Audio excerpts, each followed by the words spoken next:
اور اس کے بعد سے چہرہ اترا ہوا تھا وزیر اعظم عمران خان کا, اس وقت کے وزیر اعظم جو تھے. تو یہ باتیں جو ہے ان صحافیوں نے کی. البتہ بی بی سی نے تھوڑا سا پیرائے میں رہ کے بات کی. اس نے یہ کہا کہ اس ملاقات کے بارے میں بعد میں معلومات فراہم کی گئیں. انہوں نے بتایا کہ یہ ملاقات زیادہ خوشگوار نہیں ہے. وزیر اعظم کے لیے ان مہمانوں کے یوں بن بلائے اچانک آمد غیر متوقع تھی. عمران خان ہیلی کاپٹرز کے تو منتظر تھے, لیکن اس ہیلی کاپٹر کے مسافروں کے بارے میں ان کا اندازہ توقعات بالکل غلط ثابت ہوئی.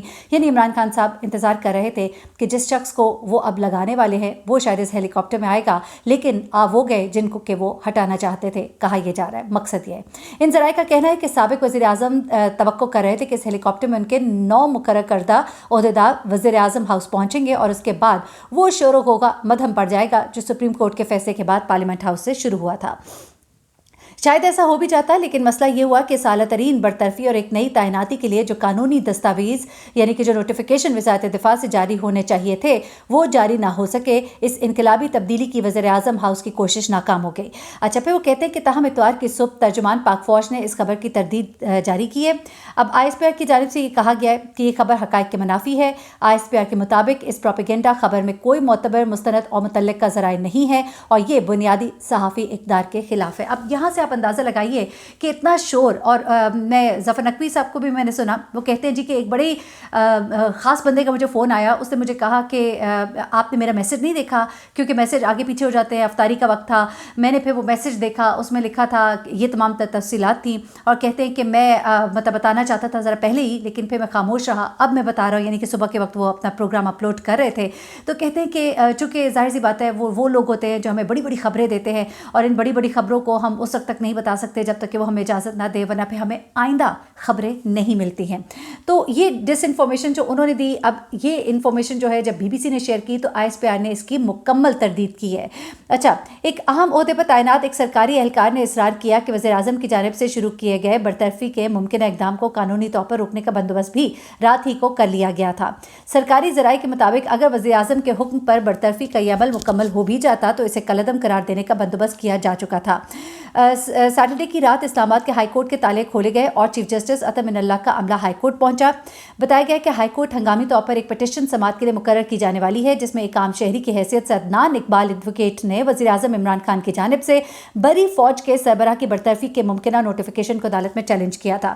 اب میں آپ کو بتاؤں بیسیکلی ایسا کوئی ارادہ عمران خان کا تھا کہ نہیں تھا, لیکن اس کی بنا پر ایک درخواست جو ہے وہ تیار کر لی گئی تھی, اور یہی عمران خان کی طرف سے مسلسل کہا گیا کہ ہم نے جو اپنا لیٹر دکھانا جو ہم چاہتے تھے اس کے اوپر غور و خوض کیا جائے, اس کے اوپر اس کا نوٹس لیا جائے. اس کے لیے تو کہا گیا کہ عدالت کا وقت ختم ہو گیا ہے, لیکن اس چیز کے لیے آدھی رات کو عدالت جو کھول دی گئی تو کہہ رہے ہیں کہ عمران خان نے یہ جو آخری بال تک کھیلنے والی بات ہے اس لیے کھیلی کہ سب کی نظروں میں یہ بات آ جائے کہ دیکھیے کہ جو ہم چاہتے تھے اس کے لیے تو عدالت کا وقت ختم ہو گیا تھا, لیکن اس کام کے لیے آدھی رات کو عدالت کے دروازے, سپریم کورٹ کے دروازے کھل جاتے ہیں, سارے ججز جو ہے پروٹوکول کے ساتھ وہاں پر پہنچ جاتے ہیں. تو یہ سب کچھ جو ہو رہا ہے مقصد تھا دنیا کو دکھانا.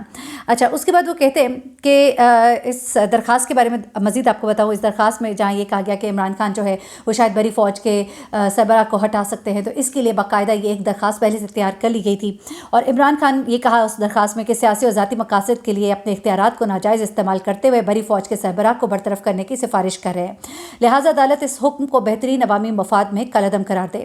اچھا, یہ درخواست تیار تو کر لی گئی, لیکن اس پہ بری فوج کے سربراہ کی برطرفی کے نوٹیفیکیشن نمبر کی جگہ خالی چھوڑ دی گئی تھی, کیونکہ ابھی کوئی ایسا معاملہ ہوا ہی نہیں تھا. یہ ساری جو ہے نا تیاریاں تھی, شوشہ تھا, ایک کریٹ کرنا, ایک ایسی سینسیشنلائز کرنا اس پوری سچویشن کو, یہ مقصد تھا. اور یہ لوگ چاہتے تھے کہ وزیر اعظم جو ہے وہ ایسا نوٹیفیکیشن جاری کرے, لیکن انہوں نے ایسا نوٹیفیکیشن جاری نہیں کیا, اس لیے اس پٹیشن پر سماعت کی نوبت ہی نہیں آ سکی. اور یہ غلط خبریں جو ہے یہ پھر شیئر کر لی گئیں, کس کے ساتھ, بی بی سی جیسے ادارے کے ساتھ. اور بی بی سی جیسے ادارے نے یہ جب سب کچھ شیئر کیا تو اس کے بعد آئی ایس پی آر کی جانب سے یہ تمام بیان آیا کہ یہ سب کچھ غلط ہے, صحافتی اقدار کے خلاف ہے. اب ذرا دوسری بات کی طرف آتی ہوں کہ وہ آخری لمحے وزیر اعظم ہاؤس میں جو صحافیوں کے ساتھ انہوں نے گزارے تھے اس میں کیا ہوا. لیکن اس سے پہلے بھی ایک اور خبر دوں کہ خبر یہ آئی کہ شہباز گیل اور پرویز خٹک کی اہلیہ جو ہے پھر بیرون ملک جانے کی کوشش کر رہے تھے, ایئرپورٹ سے انہیں واپس بھیج دیا گیا. اب ایسا کہ بہت سی چیزیں کی جائیں گی. ارسلان صاحب کے گھر جو آدھی رات کو وہ ساری ریڈ شیڈ کی گئی, بوڑھی والدہ ان کی بیمار گھر پہ تھی. تو یہ تمام تر معاملات جو ہے یہ بتا رہے ہیں کہ یہ غلط کہا جا رہا ہے شہباز شریف اور ان کی طرف سے کہ ہم کو انتقامی سیاست نہیں کریں گے. انتقامی سیاست کا آغاز تو بہت پہلے سے ہو چکا ہوا ہے. اب آگے آ جاتے ہیں ذرا کہ بیسیکلی ہوا کیا. اسد کیسر جو ہے انہوں نے خط پڑھنے کے بعد فیصلہ کیا کہ پاکستان میں جو رجیم چینج ہے وہ امریکی سازش ہے اور اس سازش کا وہ حصہ نہیں بن سکتے, اس لیے انہوں نے ایوان سے استعفیٰ دیا. آفیشیل لیٹر صدر پاکستان اور چیف جسٹس پاکستان کو بھی بھجوا دیا گیا. اس کے علاوہ آرمی چیف اور DG ISI کے پاس یہ لیٹر موجود ہے. اچھا, اب عمران خان نے کیا کہا ہے, وہ کہتے ہیں کہ وہ اس مافیا اور امپورٹڈ حکومت کا مقابلہ کریں گے, سڑکوں پر آئیں گے. یہاں تک کہا ہے کہ چاہے مجھے جیل ڈال دیں, مجھے مار دیں, میں کسی بات کی فکر اور ڈر نہیں کرتا. میرا اللہ تعالیٰ نے میری موت کا ایک ٹائم لکھا ہوا ہے. یہ وہ آخری باتیں جو انہوں نے صحافیوں کے ساتھ کی ہیں. انہوں نے کہا کہ اللہ نے موت کا ایک ٹائم لکھا ہوا ہے, نہ وہ ایک لمحہ آگے نہ ایک لمحہ پیچھے ہو سکتا ہے. جو بھی اس وقت سامراجیت کے خلاف سٹینڈ لے گا وہ ملک کی خدمت کرے گا, یہ عمران خان نے کہا, کیونکہ اگر ایسا نہ ہوا تو آئندہ کوئی بھی حکمران کسی بھی بیرونی آقا کے سامنے کھڑے ہونے کی جرات نہیں کرے گا. صحافی نے وزیر اعظم سے سوال پوچھا کہ آپ وزیر اعظم ہاؤس سے جاتے ہوئے کیا سامان واپس لے کر گئے, تو اس پر وزیر اعظم نے کہا کہ میرے ساتھ صرف میری ایک ڈائری آتی ہے, یہ میرا ذاتی تھوڑا سا سامان ہے جو گاڑی میں ہوتا ہے, اس کے ساتھ ہی میں آتا ہوں اور اسی کے ساتھ میں واپس چلا جاتا ہوں, کیونکہ میں نے وزیر اعظم ہاؤس میں گھر بنایا ہے, نہ ہی کچھ اور سامان رکھا ہے.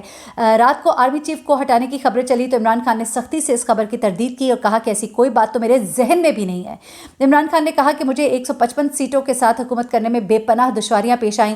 نون لیگ 85 سیٹوں کے ساتھ کیسے کام چلائے گی یہ بھی دیکھا جائے گا.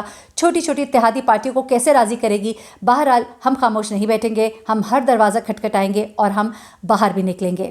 اب بہت سے لوگ یہ کہہ رہے ہیں کہ عمران خان نے رات 12 بجے تک کیوں مزاحمت کی, کیونکہ عمران خان کا مقصد تھا ان تمام اداروں کو ایکسپوز کرنا. جیسا کہ میں نے آپ کو کہا کہ انہوں نے آخری وقت تک بال کھیلی ہے, اور وہ جو آخری وقت میں سپریم کورٹ کے دروازے کھلنے اور یہ دکھانا سب کو مقصد تھا کہ دیکھیے ہماری درخواست کے لیے تو دن کو ٹائم ختم ہو جاتا ہے, لیکن اس کام کے لیے آدھی رات کو صرف عمران خان کو ہٹانے کے لیے آدھی رات کو دروازے کھل جاتے ہیں.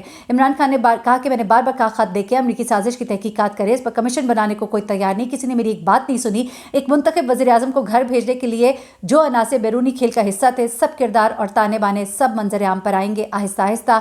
عمران خان کو جب ہٹایا گیا تو سب سے پہلے گستاخانہ خاکے شائع کرنے والے ملاؤن نے ٹویٹ کی اور مبارکباد دی اور کہا کہ وہ شخص اقتدار سے نکال دیا گیا ہے جو دہشت گرد ہے. یہاں سے آپ اندازہ لگائیں کہ کون لوگ جو ہے اس وقت خوش ہو رہے ہیں. اور اس وقت 12 کا یہ ٹولہ ہے متحدہ اپوزیشن کا, اور یہ کس طرح سے انہوں نے اپنے کچھ چیزیں ذرا نوٹ کیجیے گا. جس وقت جی بھٹو کے نعرے ایک طرف سے لگ رہے تھے تو دوسری طرف ایک طرف سے نعرہ مولانا کا لگتا تھا, پھر نواز شریف کا نعرہ لگتا تھا. تو دیکھیے گا کہ جس وقت یہ سارے وہاں پہ اکٹھے ہوں گے پھر ان کی اپنی اپنی گیم اور اپنی اپنی اقدار کی گیم اور اپنے اپنے سیٹ کی گیم اور اپنی اپنی پار کی گیم شروع ہو جائے گی, اور جلد ہی یہ ایک دوسرے کے ساتھ گتھم گتھا جو ہے وہ نظر آئیں گے.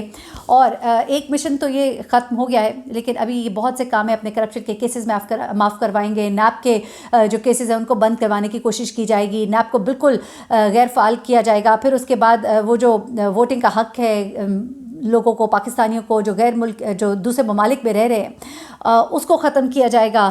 تو بہت سارے راستے جو ہے وہ بند کرنے کی کوشش کی جائے گی جو عمران خان کو اقتدار میں واپس لا سکتے ہیں. تو عمران خان اسمبلیوں سے استعفیٰ دینے کا سوچ رہے ہیں, لیکن پارٹی میں ایک رائے یہ بھی موجود ہے کہ انہیں اسمبلیوں سے استعفیٰ نہیں دینا چاہیے. اپوزیشن میں بیٹھ کے انہیں بھرپور ٹف ٹائم دینا چاہیے, کیونکہ میدان اگر کھلا چھوڑ دیا تو پھر ہر کام ان کے لیے بہت آسان ہو جائے گا.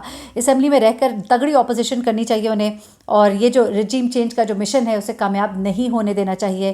اور اسحاق ڈار جو ہے وہ لندن میں بیٹھ کے بتایا جا رہا ہے کہ وہاں پہ نیا بجٹ تیار کر رہے ہیں, اور یہ جب بجٹ تیار ہوگا مصنوعی طریقے سے ڈالر کو نیچے لایا جائے گا, ریٹ کو لوگوں کو بتایا جائے گا, لیکن ہم مزید مقروض ہو جائیں گے. یہ جس طرح پہلے قیمت کو نیچے لایا گیا تھا اور پھر اس کے بعد ہم کتنے زیادہ مقروض ہوئے, ہمیں کتنی اس کی قیمت چکانی پڑی, وہ ایک بار پھر سے کر کے دکھایا جائے گا تاکہ لوگوں کو دکھائیں کہ جی ہم نے بڑا معاملات کو بہتر کر دیا ہے. تو دیکھیے اب آنے والے وقت میں کیا ہوتا ہے. بس ہم سب یہ دعا کرتے ہیں کہ اللہ تعالیٰ پاکستان کے لیے جو بہتر ہو وہ کرے, جو بہتر حکمران ہے وہ یہاں پر آئے اور پاکستان کے حالات بہتر ہو, اللہ کرے. سب دعا کیجیے گا, رمضان المبارک کا مہینہ ہے. اپنا بہت خیال رکھیے گا. تمام صورتحال سے آپ کو آگاہ کیا, دونوں سائڈ کی سٹوری بھی آپ کو سنائی. خیال رکھیے گا. اللہ حافظ.